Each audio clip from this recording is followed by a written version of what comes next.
to Ellis Mowers and More. We've got this Bilt Horse here that's in really good shape. Looks like the main problem, and hopefully the only problem that it's got, is that there's a big hole in the back of the engine. So what we're going to do in this video is hopefully get this thing repowered and working well. And this thing's going to turn out to be a nice mower once we do that. We have a couple of options. I've got one off of a mower that has a bad transmission, but also I'm going to try first one that I just had laying in the shed that I don't know how it is. So we'll see how that is in this video. I'll go ahead and get everything ready and we'll go ahead and get started.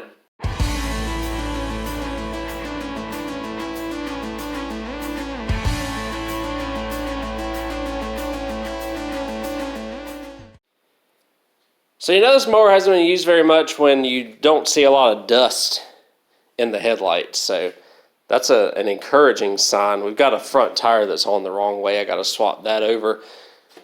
But overall, this thing is in really good shape. It's one of the newer horses. I think it's like a 15 or a 16 model year, if I were to guess. So not even 10 years old, I don't think. Yeah, 2016. And there's our model. Let me get y'all focused on that. So that's that. Hydrostatic, so super good for that. And overall in pretty good shape. You can see where a bunch of oil came out of it at one time over here on this side. We'll get all that cleaned up here a little bit later. I want to see if I can get this thing running first. It's a 46-inch deck. The blades are okay. I do have some blades from a company that sent me some blades for a mower like this. Might put it on. But as you can see, overall in good condition. Can't really complain about it, especially since I did a little bit of a barter deal fixing some stuff and basically don't really have any money in this. So took $100 off of a repair bill for another guy or for another mower that the same guy brought in, and told him this needed an engine. I said it'd be a minimum of probably $400 for me to repower it. So he just moved on and let this one go because of that. So these are not hard at all to take off. It's 4 bolts, 4 mounting bolts. You have a starter nut right here, 7/16. You have this 6-pin plug that you've got to take off or unplug, and that basically takes everything off. You can pull this plate off, these 4 3/8 to get this shroud off, so you can just pull this whole engine off by itself. And you also, let's see, have to take off obviously your bottom double stack pulley down here and make sure that this bracket's in place and all of that good stuff. So we gotta do that, and then the other thing that we've got to do, and the last thing that we've got to do, is just take off this throttle cable right here. It's just an 8mm, and take your fuel line off somewhere along these lines right here, and the fuel filter's on backwards also. So we'll take all of this off. I'll probably use the carburetor on this if it's good. I imagine that it is, since it's almost got, this thing's almost got a full tank of gas in it, so that's pretty good too. I am going to go ahead and do all of that. And at the point we get this thing off, we'll get it off and we'll get this engine on. This one may be a little bit tricky to get on. We've got this pulley right here, which is obviously stuck pretty good. So got to lube that up and try and get it off. We're probably going to have to cut it off of the shaft and then work on the shaft a little bit in order to get this pulley off. But I am wanting to try this engine to see if it'll work, and I might just bolt it down before I take this off to see if it's not blown up or anything. It does, as far as I know, it felt like it had compression. There you go. Otherwise I wouldn't have kept it, because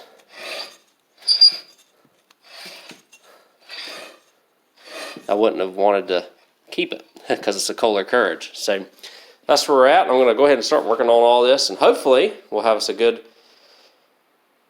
engine after we're all done with it. My backup here is I've got a Troy-Bilt Bronco with or Pony Bronco, one of the two, with a bad transmission in the backyard, and it literally would be a plug-and-play operation if I use that engine. But I want to use this one first and save that one potentially for swapping the transmission out on that machine. Alright, let me show you everything before we pull this engine off. Again, 6-pin connector right here, starter wire right here. Sometimes you have to take a pair of pliers and jam this nut up top so that it will break loose, which is what I had to do on this one. And then on the other side over here, took the throttle cable off. It was an 8mm that was there with the throttle cable keeper on there. And then the fuel line, I just disconnected it at the fuel filter and took the fuel filter off. So, 4 bolts on the bottom. They're very easily accessible on the bottom down here. You can see them right here. A 1/2 inch gets them off. You can see the imprints of where they were. 5/8 gets the double stack pulley off right there. An impact will do you wonders as long as you've got one. So, we'll set y'all up, and I'll take this engine off and show you the damage. I don't think I've shown y'all the damage yet here. It's the fact is, this thing still feels like it has compression, or like an exhaust and a intake stroke whenever you crank it. It doesn't sound like it's, blown up until you look at it. Let's see, how are we doing here? Have I got everything wiring wise? Yes, I should. Alright, there we go. And the damage is going to be right there. As you can see here in just a second, just blew the whole back of the engine off, which is kind of crazy. Don't know if it was because of lack of oil or if it was because it got shocked. I'm feeling it's the former because of the amount of oil that is sitting around everywhere. Now what I'm going to do, and I think before I even try and cut that pulley off, I'm going to mock this engine up on here. Like I said, it just takes 4 bolts, a starter wire, a 6-pin, and a throttle cable to see. I want to make sure that it runs before I attempt to pull off that rusted off pulley. So I'd rather do a little bit more effort now than later. So what I'm going to do here is just take it here, and we've got some bolts that we got to get off here. So I'm going to get this thing prepared and basically just put it on, mount it up to those 4 bolts right there. There should be enough room that I can get this pulley through without having to take it off yet, because that is probably going to be a little bit of a bear and take me a few minutes. And like I said, it don't take just a couple minutes to take it off, but I might just go ahead and try and get it off either way. We'll see, but I do need to get these 1/2 inch bolts off. I will use the bolts that came with the engine, the other engine, because they're the ones that are designed for this Troy-Bilt frame. So we'll do that right there. Oh, that one looks like it tried to cross thread. Don't do that. Alright, so we'll put those aside and might go ahead and try and get this pulley off, and then once we mount this engine, we'll be good to go and not have to worry about anything and having to take it off again, as long as it runs and does what it needs to. Well, we got the engine on here. The oil is nice and clean and full as well. I remember where I got this from now. I had a Cub Cadet, I think it was the LT 1042, that had a rotted out deck that was given to me, and about the only thing good on the mower was the engine. I may have pulled the trans out of it too, I'm not sure, but the rest of it was ready to go to the scrapyard. Hopefully this is a good setup here. I have a little bit of water in the fuel, so I'm not going to hook the gas up quite yet, but I am going to spray a little bit of carb spray in it. I put a battery in it The wiring on this is a little bit different than the Cub Cadet because the headlights came on immediately when I plugged the 6-pin connector in. But remember, 6-pin connector, starter wire, choke and throttle cable over here. This one had a fuel pump set up on it. We'll be getting rid of, it'll just be a gravity feed. Actually, we might throw a fuel pump on this that way, because I don't like how low these tanks sit on this. And then the 4 bolts underneath. I have not put the double stack pulley on.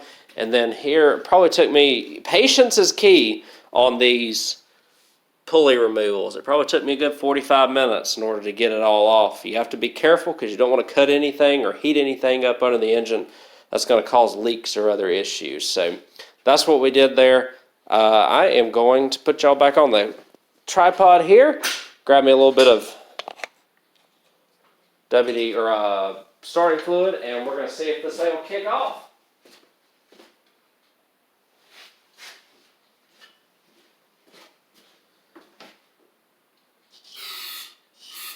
All right, let's see.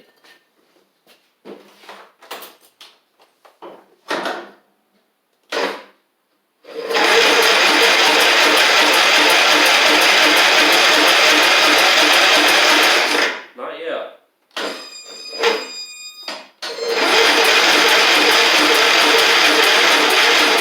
Oh, I think my battery might be a little weak. Hold on a second. Do I have a... I do have that plugged in. May just be a little weak battery. Let's try it. A little bit of juice to it here. Sometimes these Kohlers get a little bit funny with weak batteries. So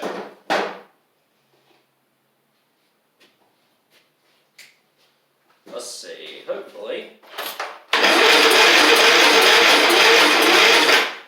Okay, that's interesting.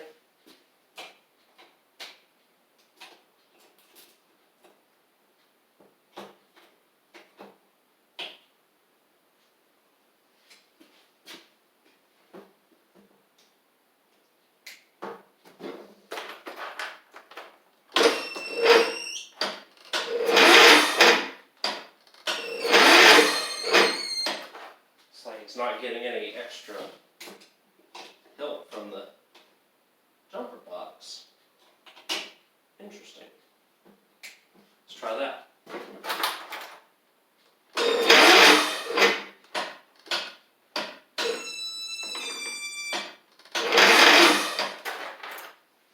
Okay, something's killing it. May have to try another battery. That's too bad. I want to see if this worked.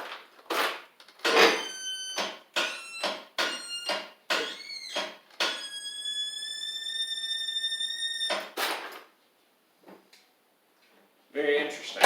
Alright, let me try another battery real quick. See if we can get it to kick off. That's a little unfortunate. It should kick over just fine with the jump box though. Alright, a fresh battery. And I want to warn you, it is going to be loud because I haven't swapped the exhaust over. But if it did just what it did,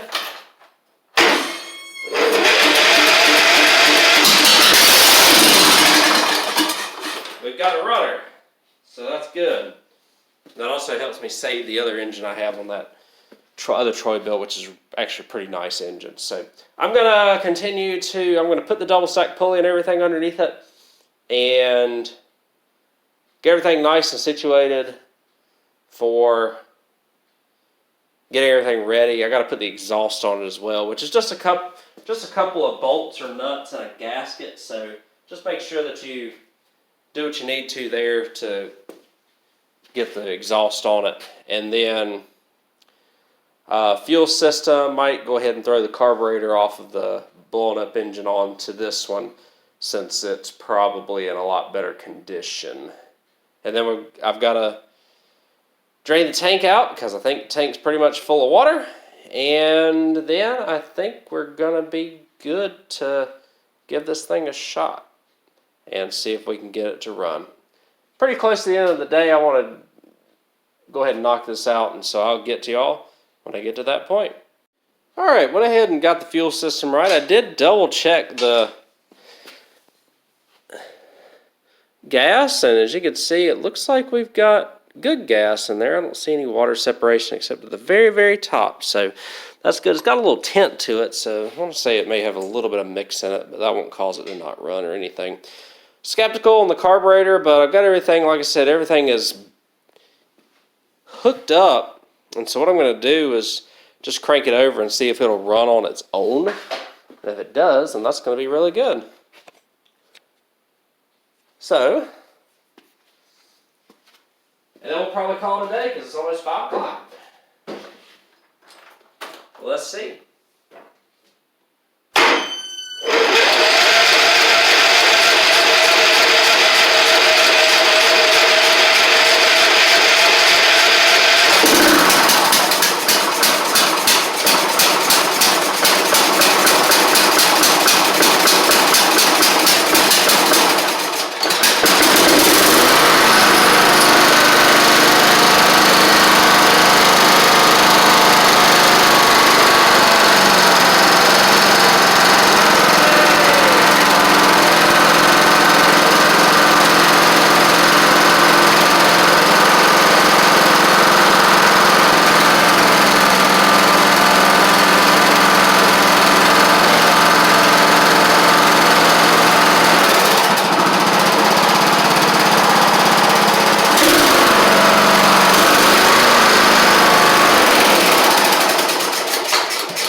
That's a great way to end the day.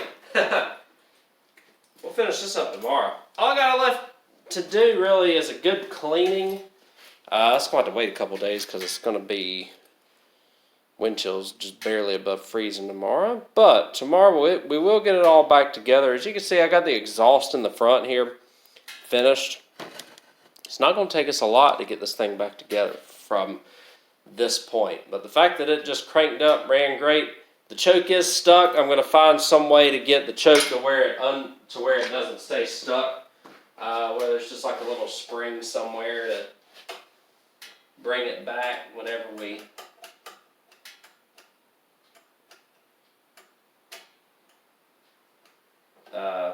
do this or what. But oh, there we go. It was just a little bound up. So let's see if that, while we're here, let's see if what I just did helped it. All right, let's see.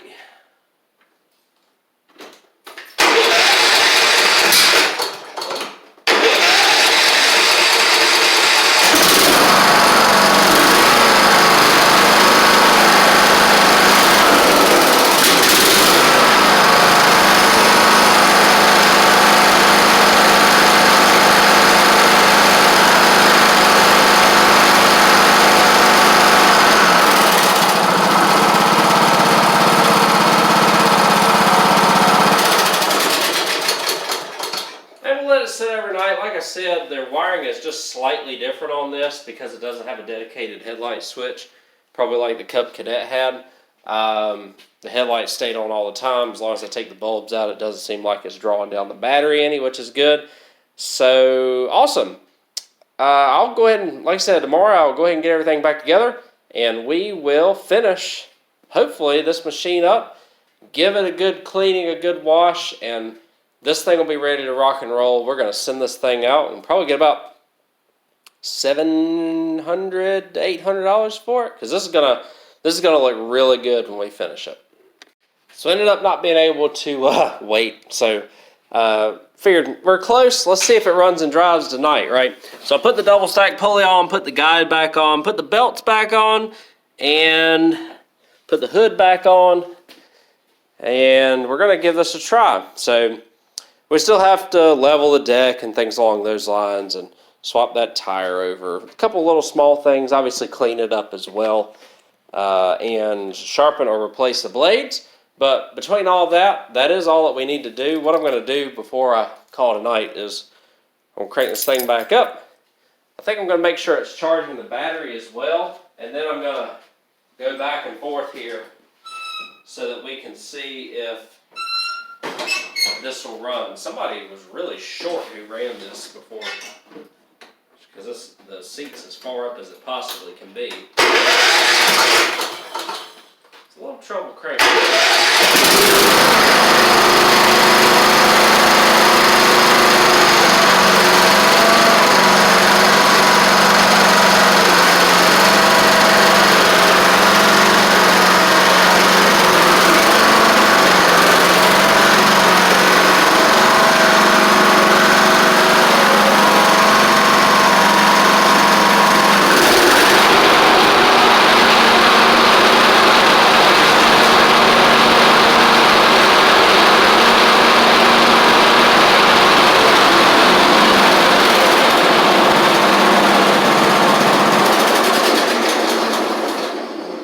Takes a second for the blades to shut off, but that's pretty typical of a mower like this.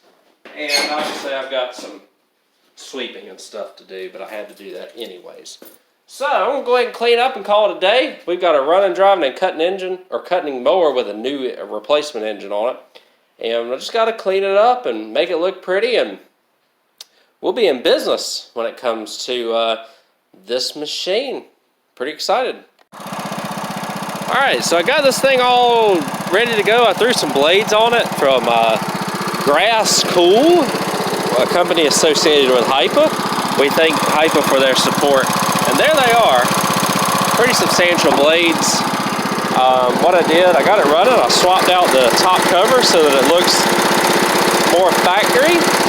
And leveled the mowing deck. If you don't know how to do that, you come over here to the left side. What I do a lot of times is grab a couple of oil filter boxes to put under here to get the right level and just kind of reference it there. And then your adjustment point is right there. You can raise up the front of the mower deck at the front with a 3/4. I turn that tire back the correct way. It's just a universal wheel and tire that somebody bought. I had to space it out a little bit with a nut there so that it drives properly and doesn't have a lot of wiggle, and then grease the front end.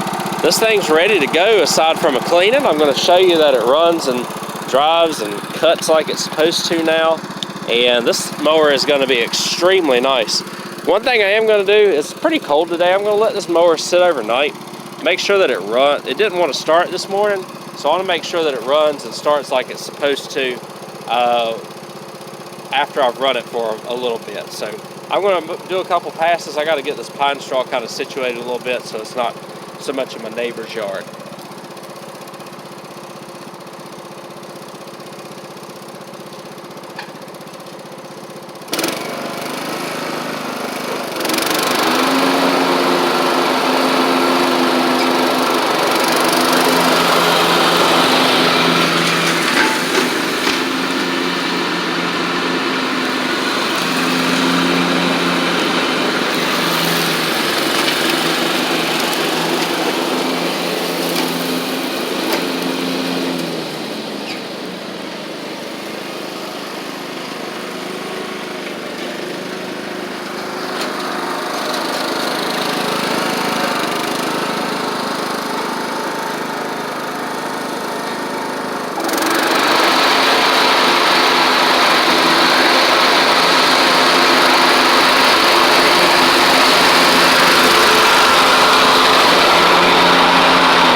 pretty much done. The only other thing I need to do, or the only other thing I did, was put a little bit of ATF in the right front because it did leak down over the course of a couple of days because of the dry rot cracks. Put a new battery in it, topped off the oil. The oil was clean and basically full, just needed about 6 or 8 ounces. So I'm going to take this, give it a good wash. I don't know if I'll do it today because of how cool it is. Cold it is. It's about 40, 41 degrees. And this thing should be ready to go. Like I said, I just gotta make sure that it will start on its own. That was the one thing that was having issues with doing this morning. After I sprayed a little starter fluid in it, it took right off. So don't know if there's like a jet that may be clogged or something in there. But either way, I think we're pretty happy with this. Putting that engine in, super easy to do. The hardest part was just getting that pulley off that was on it, that had been stuck on from the Cub Cadet. So there we go. I'll wash it up and we'll be done. So there it is, guys. Looks pretty nice. Battery's almost dead on the phone. I've done so much filming today. But there it is. Turned out really nice. This is going to be a super nice machine. All I got to do is figure out the cold starting situation. It doesn't want to cold start very well. So it may just be that the ignition coil needs to be gapped or something like that to be a little bit better. But yeah, I think we're going to be good with this one. Gave it a good cleaning, as you can see. Looks great. And should be a good mower after we've put this engine in. I'm going to list it for $800 because it is so nice. And definitely at least get $700 for it. I won't let it go for less than that. So thank y'all again for watching this video. Hopefully y'all enjoyed it. Some of the process of changing this engine out. And hopefully it'll work well for the new owner. And should be a nice mower. It really doesn't look like it has a lot of hours on it, which is a big plus. I appreciate y'all watching. I'll catch y'all on the next repair.